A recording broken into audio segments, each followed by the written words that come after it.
Hello there and welcome back. So in this video I am going to introduce you with the arc tool. So now you might be wondering where is that arc tool exactly within our tools panel.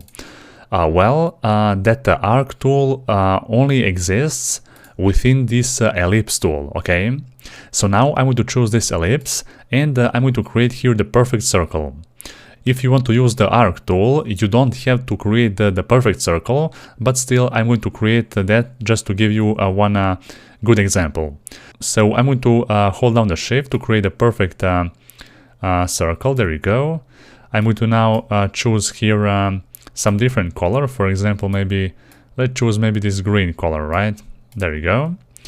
So whenever we select our actual ellipse or a circle, here when we hover over on this little circle within this circle, we're going to see here one text that will say arc.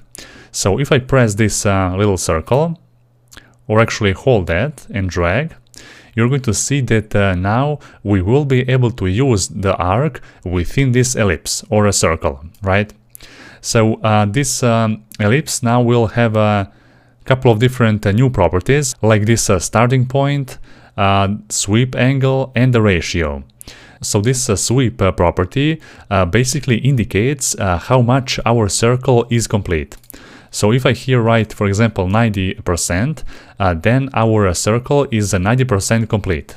If I now here write 10%, then our circle will be complete only 10%, right? So that's basically how it works. Let's now specify, for example, 70 or 80%.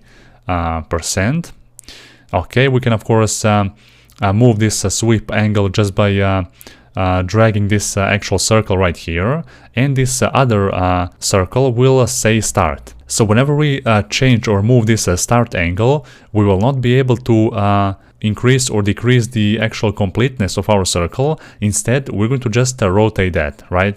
So as you can see, this actual value right here is changing whenever we move that start point, right? So that's the actual angle of our circle. Now of course we can move this sweep angle as much as we want, so we can create some pie charts and basically anything else. And the last here property is the ratio. So the ratio will basically transform this circle, this ellipse, this pie chart into a ring. So here, as you can see, I'm going to now try to increase this ratio by moving percent by percent with my up arrow key, as you can see. And now we can transform this circle, this ellipse or the pie chart into some kind of a progress bar, right? There we go. So let's specify here, for example, 80%.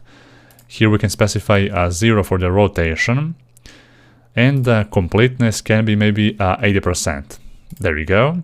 And that's how we can easily create, for example, a progress bar. So in the previous example, without this actual ratio, we had a pie chart illustration, but now we have a progress bar illustration as well. We can of course modify those values, and what we can do also, we can, for example, now duplicate this same ellipse. So just press Ctrl C to copy that element and Ctrl V to paste that element once again.